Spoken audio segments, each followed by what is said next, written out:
on one hand, you have to be professional, and I'm asked to be there for a reason. And then on the other hand, as a fan, literally like a lifelong fan of Black Sabbath and Ozzy, a little bit bittersweet. But let's make it a joyous moment. Rock, metal, prog, and everything in between. Welcome to this episode of Talkin' Rock with Meltdown. Don't forget to follow the audio-only Talkin' Rock podcast on all podcast platforms. And now, it's time for today's conversation. Here's Meltdown. Really excited about the record, of course, coming out on April 25th. But the single is out right now. Tell us about that, first of all, to get us rolling here. What do you want to know? Well, I mean, just tell me about the process of it. I actually had a chance to listen to it. The video is really cool as well with the reveal at the end. Okay, yeah. I mean, it's a fun video, and it's upbeat, fun track. Um, I don't know what to tell you really about it. It's a song about being in love, and how that can potentially be mistaken as demonic possession. But in reality, this song has nothing to do with demonic possession. Yeah, obviously called Satanized, kind of a play on words. Why did you decide to pick this song to kick off the album? It's funny because as I was making the record, I didn't I didn't really put much like regard into like trying to write. Of course, as a songwriter, you always try to write as good songs as possible. But there wasn't a whole lot of like, oh, I'm gonna write a hit song.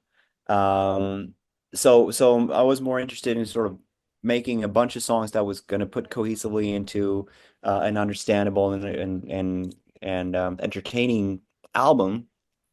And over wise with experience over the years, where I've delivered records to the people that work with me, and I'm like, this is a song, this is a single, this is the hit, this is this, and then and more than often it ends up being like, oh no, we believe in that song instead. Okay, so finally, like I've sort of given up a little bit on that. So I've just sort of just gave the record, and I'm like, you guys choose what you want to do. And then I'm sort of like holding my thumb a little, like crossing my fingers, like hoping that maybe they'll hear what I hear. And to my big surprise, they came back with Satanized, and I was like, I couldn't be happier. I have a really funny video idea for that one. I never thought that you would go for that one, simply because it's like, to me, like I am a huge fan of 70s music. If that's a very simplified way of saying that, but I'm a big fan of Scorpions from the 80s, but also the Scorpions from the 70s, which is sometimes, I guess, a certain age group might not be aware that Scorpions was like a band in the 70s, and they released several records. Those records are a little bit different from the 80s records, when sort of became like a 80s hit rock band, and Satan Eyes definitely had more of like a Scorpions 77 stomp that I really liked about the track. And somehow, therefore, I guess I wasn't like putting that like as a you know hit single fan favorite, or like a favorite of that way. I thought I was gonna work my my magic to make that song a big song, the same way that we did with Marin Across once upon a time, when that was regarded as like this B track that was just for fun. And I was like, I think that song is actually quite good. We're gonna play it every show we're playing. Mm. And it took years before it became what that became. Yeah, that's cool that you had this vision in your head for Satanized, and it just so happens, I guess, the powers that be, they decided to pick that one as well. Because what you were talking about, that I was like, well, what if they would have gone with something else? You got this great idea for an album, because like the song and the video seem to kick off everything as far as Skeletá is concerned, don't they? And the new Papa and whatnot. Yeah, that's why I was overwhelmed and overjoyed with the synchronicity, because I have done that mistake before where I've, conceived a record, conceived track, have an idea for a video for a track, and then the powers that be wants another another kickoff, and then that leads to a discussion, and then might more than often that the reasoning why as to why you go with another track might be perfectly understandable, but all of a sudden my idea is just like not worth the piece of paper it's written on, because it simply doesn't work if it's not in a. This is sometimes the crux of being conceptual. Um, Sometimes your idea is simply too conceptual and too um based on presentation and its stars aligning, and but in this case we ended up with fluency, which was cool. Yeah.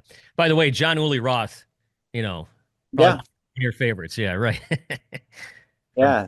I mean, obviously Michael Schenker from that time as well, and and I'm sure that you have a lot of fans listening who are like, yeah, MSG, yeah, fuck it, so. Well, we're going to get back to MSG and 70s rock here in a few minutes. But as far as the record goes, Skeletá comes out on April 25th, 10 tracks once again. Do you start from just a clean slate? I read in the bio that you kind of took yourself off the grid a little bit. And I was wondering about that too. To create this whole conceptual thing and to create another pop and stuff, do you take yourself completely off the grid and just start from scratch?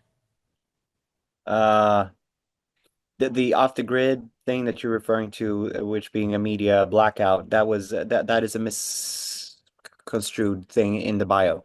Um, um, During the writing, I was not taking off the grid, or I did not black myself out of media. I'm not talking about social media. I'm talking about media. But because the previous record that I had made was a little bit more openly, um, there was like more like an open stream of consciousness that was relating to media and current, at the time, worldwide affairs. Mm.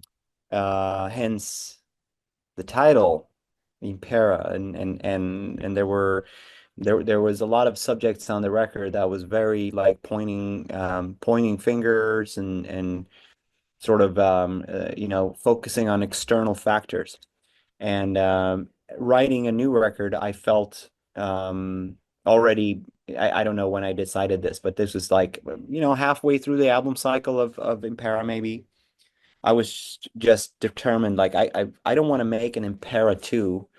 Um, uh, I want to make a record that is um, more introspective and or is fueled by introspection and more of like a healing record.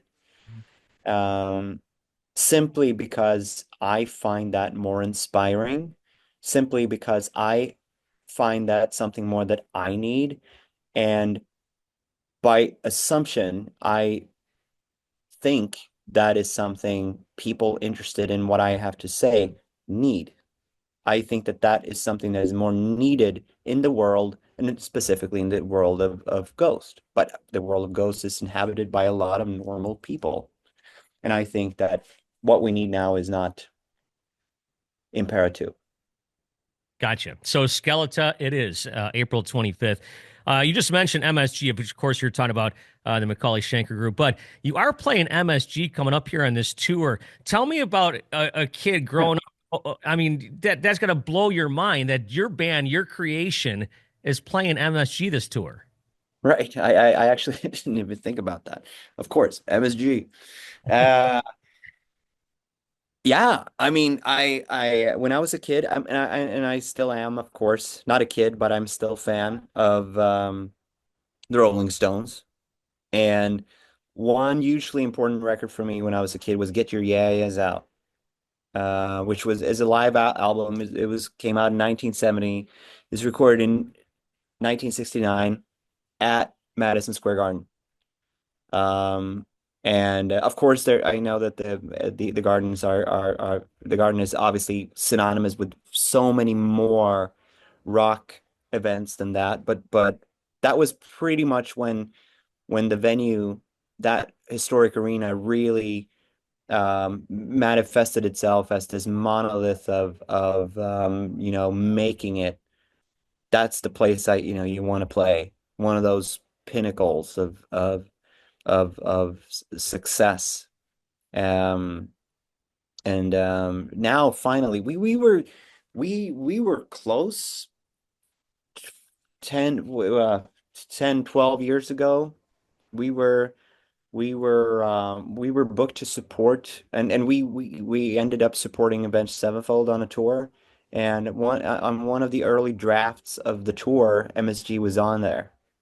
And Mm. I was like, yes, finally we get to do it.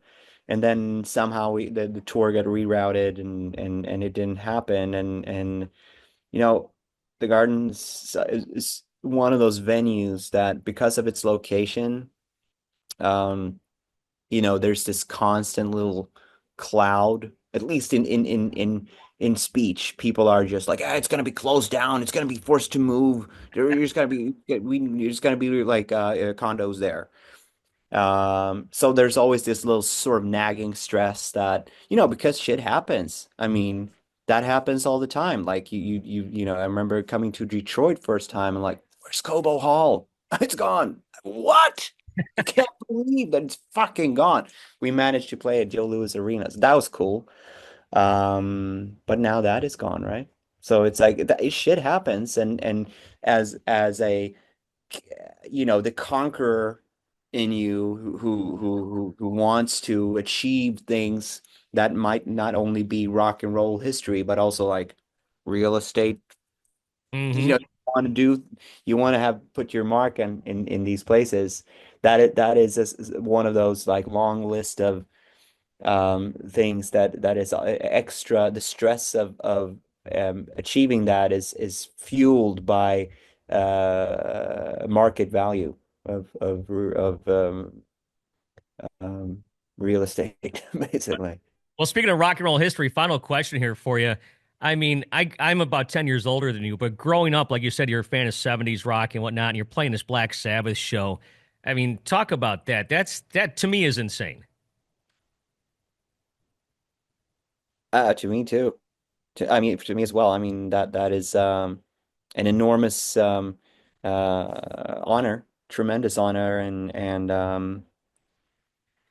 yeah. I mean, I don't know really what to say. I mean, on one hand, you have to be professional, and I'm asked to be there for a reason, and to do something, and so I have to do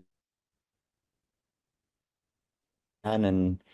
And then on the other hand, as a fan, literally like a lifelong fan of Black Sabbath and Ozzy, um, I will not neglect to say that it's, a little bit bittersweet. Like that's it's but let's make it a joyous moment. I got To, you. Well, mm, Papa 5 is coming out, Perpetua. yeah. April 25th with Skeletá. The new single's out right now. Tobias, big fan. Can't wait to see you here in Detroit coming up this summer. Thank you. Can't wait to come back.